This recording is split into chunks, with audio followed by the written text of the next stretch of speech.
क्योंकि पाकिस्तान के 2 सैनिक आए आकर के हमारे जवानों के शरीर के अंदर गोलियां दागने लगी। तो मैं बेहोश था, लेकिन इतना बेहोश नहीं था कि उनको सुन ना सकूं या देख ना सकूं। तो जो मेरे सामने वाले साथी को जो सीने में आकर 4-4, 5-5 जो राउंड के ब्रस्ट मारे, डेड बॉडी ऐसे उछलती थी ऊपर की तरफ, सामने वाले को मारा, बगल वाले को मारा, मैं भी इस तरह से ऐसे पड़ा हुआ था। उसने फर्स्ट में यहां पर ब्रस्ट मारा, फिर मेरे पैर में 2 जगह पे मारा। उसको मैं देख रहा हूं कि धुआं निकल रहा है, लेकिन उस गोली की पीड़ा को चुपचाप पड़ा सहता रहा और उनको यकीन हो गया कि इनमें से कोई जिंदा नहीं। फिर बहुत गालियां दी, बूट की ठोकरें मारी। फिर काफी देर के बाद में उनका जो कमांडर था उसने बोला कि इनके वेपन उठा लो, और नीचे जो हिंदुस्तान का पोस्ट है उसके ऊपर दूसरे जो उनके साथी थे उनको सूचना दिया, उसके ऊपर कब्जा हमला कर दो। फिर ये आवाज भी सुनी तो मुझे लगा कि यार आज तो मेरी पूरी टीम खत्म हो जाएगी। तब ऊपर वाले से एक ही प्रार्थना करी कि मुझे इतने जिंदा रख दे कि मैं अपने साथियों तक सूचना दे सकूं और उनको बचा सकूं। और ये सत्य है कि अगर निस्वार्थ भाव और सच्ची श्रद्धा से उस परम पिता परमेश्वर को याद करते हो तो शक्ति जरूर साथ देती है। दोबारा से उसके साथी आए, पाकिस्तान के सैनिक आए और हमारे जवानों के शरीर के अंदर गोलियां दागने लगे। उन्होंने फिर उसी रोटेशन से गोली मारी, फिर भी मेरी बाजू में, पैर में गोली मारी। और तब तक एक विश्वास भी मैंने पैदा कर लिया था कि अगर इसने सर और सीने में गोली नहीं मारी, चाहे मेरा हाथ पैर दोनों ही काट करके ले जाए, मैं उफ तक नहीं करूंगा और मैं जिंदा रहूंगा। मैं उस विश्वास की बदौलत आज आपके सम्मुख भी बैठा हूं। उसने आकर के दोबारा से गोली मारी, पर जब 1 कदम आगे गया तो उसने राइफल मेरी सीने की तरफ तानी। तब मुझे लगा यार अब नहीं बचूंगा। लेकिन कहते हैं कि जाको राखे साइयां मार सके ना कोई। और ये इस देश को हम भारत माँ बोलते हैं। जब तो बच्चे थे एहसास नहीं था, आज पता चलता है इसको माँ क्यों बोलते हैं। क्योंकि ये भारत माँ जैसा दायित्व और कर्तव्य का निर्वाह भी करती है। ये अपने बेटों की वीरता, शौर्य और पराक्रम को कभी दफन नहीं होने देती है। वाह क्या बात। तो शायद इस माँ भारती ने मुझे चुना होगा कि उसके बेटों ने जो शौर्य, वीरता और पराक्रम दिखाया उसको दुनिया तक पहुंचा सकूं। जब उसने गोली चलाई तो यहाँ पर पर्स में 5-5 रुपए के कुछ सिक्के भी थे। जब गोली जाकर के सिक्कों पे टकराई तो मुझे भी आभास हुआ कि तो मर गया हूं। पाकिस्तान का दूसरा सैनिक आया, उसने आकर के मेरा AK-47 उठाया और वापस मुड़ा तो उसका पैर मेरे पैर से टकराया हो। तब मुझे लगा कि यार मैं तो जिंदा हूं। तब मेरे पास एक हैंड ग्रेनेड था, मैंने उसको पिन निकाली और उसके ऊपर ऐसे फेंका तो कोट के अंदर हुड लगे हुए, हुड के अंदर वो गिरा जी। उसने तुरंत पीछे की तरफ मुड़ के देखा, पीछे तो कोई मूवमेंट था नहीं। तो जब तक वो ग्रेनेड को निकाल पाता, ग्रेनेड फट गया। यहां से उसका पूरा सर उड़ा और वो हमारे ऊपर आकर के गिरा। जो पाकिस्तान के दूसरे सैनिक थे उनमें खलबली मची कि इनमें से कोई जिंदा है। कुछ बोले जिंदा नहीं, नीचे से रिइंफोर्समेंट आ गई है। तो उनमें खलबली मची। मेरा पास वही एक मौका था, मैंने दोनों हाथों से उसकी राइफल को उठाने की कोशिश करी। ये हाथ हिला नहीं, एक हाथ से राइफल उठाई, वहां से ब्रस्ट फायरिंग किया। 4-5 पाकिस्तानी सैनिकों को मौत की नींद सुला दी। फिर बाएं हाथ से पलटा खाया, दूसरे पत्थर से 3-4 जगह से फायरिंग किया। तो जो उनका मोमेंटम था, जो हौसले थे, परस्त हो चुके थे, वो भाग खड़े। 2-3 मीटर गया, जाके देखता हूँ सामने उनके लंगर चल रहे हैं, उनका लिविंग टेंट बना हुआ, उनके जो हैवी वेपन का डिप्लॉयमेंट था वो सब कुछ वहां पे लगा हुआ। उस समय जहन के अंदर एक ही पागलपन था, अपने साथियों को बचाना। फिर मैं वापस धीरे धीरे रेंगता हुआ अपने साथियों तक आया। फिर मुझे लगा कि इनमें से हो सकता है मेरी तरह कोई साथी होगा, जिंदा होगा। उनको देखा, किसी का सर फटा हुआ था, किसी के फेफड़े निकले हुए थे। बहुत देर बैठकर रोया भी, फिर अपने आप को संभाला। चारों तरफ बर्फ ही बर्फ, पहाड़ी पहाड़। यह भी पता नहीं कि हिंदुस्तान किधर है, पाकिस्तान किधर है। 2.5 साल की सर्विस, 19 साल की उम्र, न उम्र का तजुर्बा न सर्विस का अनुभव, जाऊं तो जाऊं कहां। तभी एक ऐसी शक्ति थी जो साथ दे रही थी। जब इसी शक्ति का आवाज हुआ, उसकी आवाज का आभास हुआ कि बेटा इस नाले से नीचे लुढ़क जा, मैं बहुत 500 मीटर लगभग नीचे रोल करता हुआ आया और अपने साथियों जो नहीं चढ़ पा रहे थे दुश्मन की भारी फायरिंग की वजह से, वहां तक पहुंचा। फिर उन्होंने मुझे पकड़ा, वो फर्स्ट एड दिया। फिर वहां से जो हमारे कमांडिंग ऑफिसर कर्नल कुशाचंद ठाकुर, फिर उनको सूचना दिया। तो ये लगभग 1:30-2 बजे का समय था। वहां से फिर कमांडिंग ऑफिसर तक मुझे ले जाया गया। फर्स्ट एड तो हुआ, लेकिन ब्लड इतना निकल चुका था कि दिखाई देना बिल्कुल बंद हो गया था। जब उनके पास पहुंचा तो उन्होंने बोला, बेटा मेरे को पहचानता है मैं कौन हूं? बस अब आवाज सुनाई दे रही है। बोला, मैं तेरा commanding officer colonel Kushal Chand Thakur. मैं, जय हिंद साहब, बहुत तेज सर्दी लग रही है। तो उनका जो लिविंग टेंट था उसमें के अंदर लेटाया, 3-4 स्टॉप जलवाए, थोड़ी सी गर्मी महसूस हुई। मैं, साहब थोड़ा सा पानी पिला दो। बोला, ठीक है पानी पिलाते हैं। तभी डॉक्टर साहब आए गए, उन्होंने ग्लूकोज की बोतल पिलाई, थोड़ी सी एनर्जी महसूस हुई। उन्होंने बोला, बेटा कुछ बता सकता हूं? मैं कहा, सब बता सकता हूँ। तो उनको बताया कि सर ऊपर ये घटनाक्रम हुआ है और ये वहां की इंफॉर्मेशन है। तो लास्ट में उन्होंने बोला कि बेटा जवान की रिक्वायरमेंट क्या है? मैं कहा, साहब जवान की रिक्वायरमेंट अम्यूनिशन और फील्ड पट्टी की है। बोला, खाने के लिए नहीं चाहिए, इसे भूख नहीं लगती। बस इतना कहते कहते तभी डॉक्टर ने कौन सा इंजेक्शन लगाया, फिर मुझे पता नहीं कहां पर हूं। फिर होश आया 3 दिन बाद, देखा ऊपर पंखा चल रहा है, पता चला कि 92 बेस हॉस्पिटल श्रीनगर, और वहीं से मुझे बेस हॉस्पिटल दिल्ली रेफर कर दिया और 16 महीने तक उस हॉस्पिटल में मैं रहा। 16 महीने तक आपका इलाज चलता रहा? जी। और वहीं पर हॉस्पिटल में ही मुझे पता चला कि 15 अगस्त 1999 को जब ये परमवीर चक्र का जो अनाउंसमेंट हुआ, तो वो वहां पर ही मुझे पता चला। क्या सर।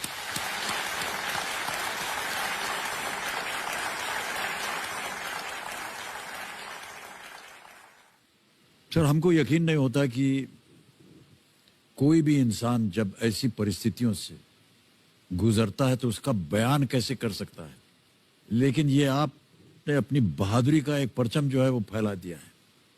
15-15 गोलियां आपने खाई हुई अपने शरीर में, और सोच रहे हैं आप केवल देश के बारे में, सर देशभक्ति के बारे में। सैनिक के लिए सैनिक इंपॉर्टेंट नहीं है, उसका राष्ट्र इंपॉर्टेंट है। वो रहे ना रहे, लेकिन उसका राष्ट्र रहना चाहिए। क्या बात है, वाह वाह। न केवल आपने इतना बड़ा योगदान दिया, बल्कि आपके जैसे कह रहे थे कि आपके बहुत से अच्छे मित्र जो थे, जो आपके साथ टीम में थे, वो भी शहीद हो गए।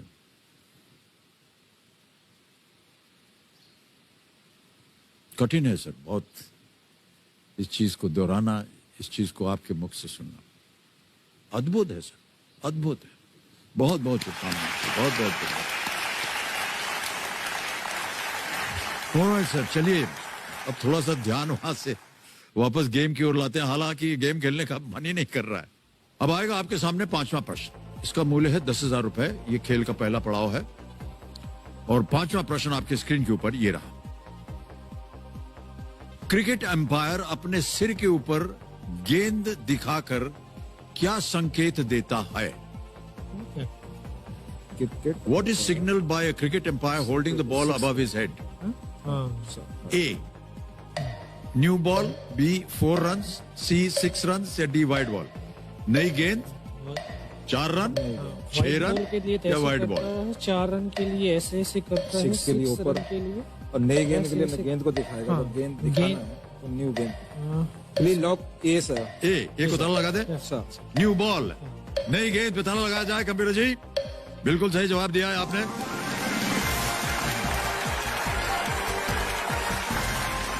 गेंदबाज का जो छोर होता है, वहां जब एम्पायर गेंद को अपने सर के ऊपर जाकर स्कोरर को संकेत देता है कि भैया इतने मार पड़ी है इस गेंद को कि इसको बदलो। बदली करने स्पोर्ट्स वगैरह आप लोगों को नहीं कोई खास कंपलसरी होगा एक तरह से। मैक्सिमम तो सभी फौज में सभी गेम में रहती हैं। जी जी जी। बस वो डिपेंड है कि आप किस में जाना चाहते हैं। किस में जाना चाहते? आप किस में जाते हैं ज्यादातर? हम तो ज्यादातर वॉलीबॉल और कबड्डी के थे, क्योंकि हमारे स्कूलों में इससे ज्यादा की फैसिलिटी नहीं थी। बाकी इतने बड़े ग्राउंड नहीं थे क्रिकेट वगैरह या तो बाकी चीजों के लिए, तो ये 2 ही चीजें होती थी, कहीं भी शुरू कर सकते थे। हाँ बिल्कुल। ओके चलिए आगे बढ़ते हैं खेल में। अब चल पड़ी जी थोड़ी सी जनरस हो जाएंगे, आपको देंगे 60 सेकंड प्रत्येक प्रश्न का उत्तर देने के लिए, ठीक है? ऑलराइट। ये रहा छठा प्रश्न 20,000 रुपए का। तैयार हो जाइए। छठा प्रश्न 20,000 रुपए स्क्रीन के ऊपर ये रहा। अच्छा ये ऑडियो क्यू है, एक आवाज। ऋतिक रोशन पर फिल्माया गया ये गाना किस फिल्म का है? फिल्म वगैरह तो आप देखते नहीं हैं। योगेंद्र साहब का पहले से ही चेहरा थोड़ा सा निराश हो गया।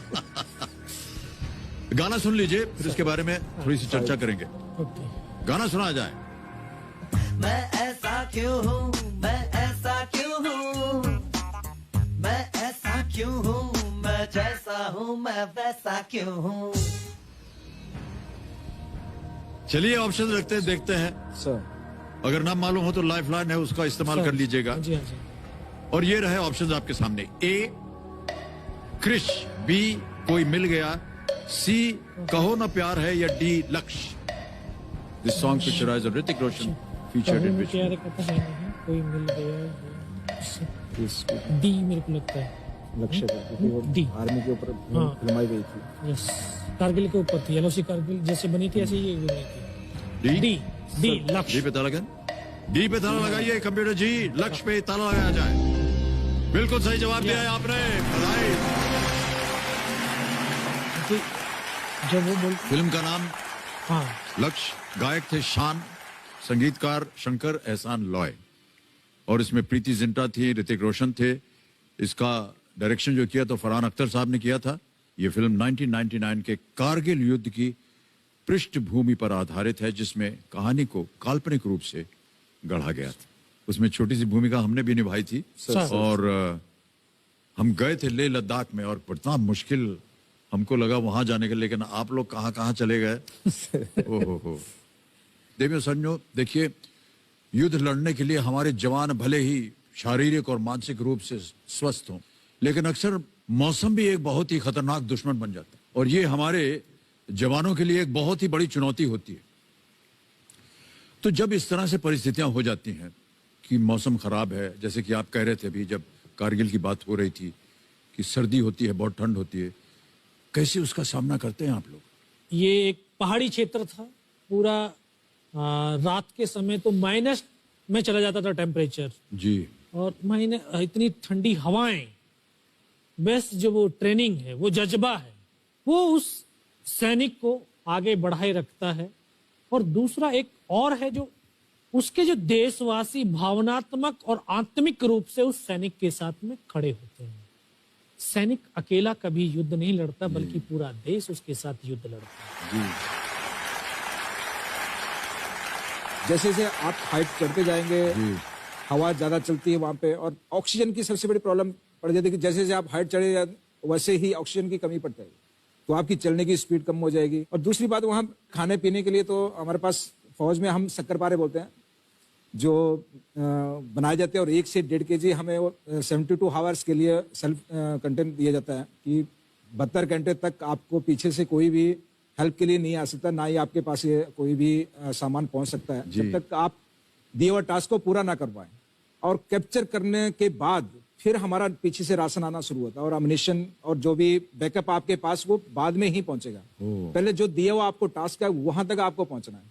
फौजी जो है सैनिक, हिंदुस्तान का सैनिक खाने के पीछे नहीं, वो अम्युनिशन के पीछे दौड़ता है कि ज्यादा से ज्यादा मैं अम्युनिशन लेकर के जाऊं, क्योंकि वो युद्ध लड़ने जा रहा, पिकनिक मनाने नहीं जा रहा। वाह वाह वाह, क्या बात है, क्या बात है, वाह। पानी वगैरह की तो सुविधा साथ में होती होगी आपकी, थोड़ी बहुत? लेके जाते हैं थोड़ा बहुत, सीमित लेकिन होता है। अभी जैसे पहाड़ों में थे यहाँ पे, जी। तो बर्फ ही था एकमात्र साधन, जी हाँ। उसको जो है गर्म करके पानी बना लो। लेकिन दुश्मन भी तो वो है, दुश्मन जहां बर्फ होती थी वहीं पर बम्बारमेंट करेगा, तो उस बारूद की वजह से वो पानी भी जो है कड़वा खराब हो जाता है। जी, बहुत सारी कठिनाइयों का सामना करना पड़ता है आप लोगों को। ओके, चलिए अब गेम की ओर नजर डालते हैं और आगे बढ़ते हैं इसमें। अब आएगा आपके सामने 7वां प्रश्न, तैयार हो जाइए। योगेंद्र साहब, संजय साहब, 7वां प्रश्न, 40,000 रुपए आपके सामने ये रहा।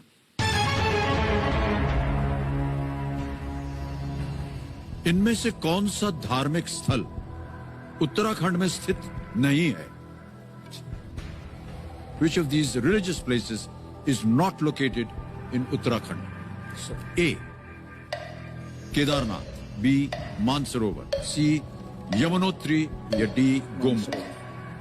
केदारनाथ भी उत्तराखंड में, यमुनोत्री भी उत्तराखंड में, गोमुख भी वही है। उत्तराखंड में, मानसरोवर तो आगे, वो उसमें नहीं, उत्तराखंड में मानसरोवर है ना सर। बी के साथ जाना चाहेंगे। बी के साथ, राइट? बी मानसरोवर के साथ। बी मानसरोवर, बी मानसरोवर ताला लगाया जाए।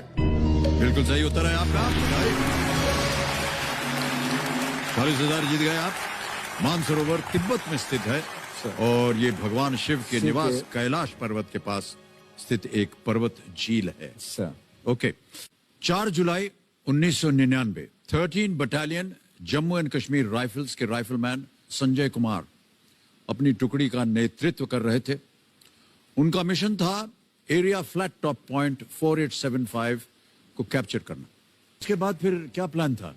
हमारी जो कंपनी जानी थी स्टेट से जानी थी, साउथ स्पर की तरफ से, और अल्फा कंपनी राइट से जानी थी। तो हम लोग तो चढ़ना शुरू किया लेकिन रात को नहीं पहुंच पाए।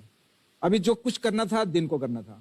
तो दुश्मन अभी हाइट पे बैठा था, तो जैसे फर्स्ट लाइट हुआ 5 जुलाई को, तो दोनों साइड से क्रॉस फायर हो गया, हमारे कैजुअलिटी शुरू हो गई। तो हमने वहां से निकलना था, लेकिन हमारे आगे जो 30 मीटर का इलाका बहुत डेंजर था, जो जिसमें पत्थर कम थे, आड़ कम थी हमें आगे बढ़ने के लिए, और धूप लगी हुई थी, दिन का टाइम था, तो हम ओपन में चल नहीं सकते। तो हमें कुछ टाइम चाहिए था जब दुश्मन का फायर बंद हो। तो जैसे जोशी साहब ने और आरटी का जैसे फायर स्पॉट मिला, तो दुश्मन का फायर बंद हुआ। हम जो एक जैसे 10 ओवर की जो टोली थी आगे निकल गई। तो हम क्रॉल करते चले गए।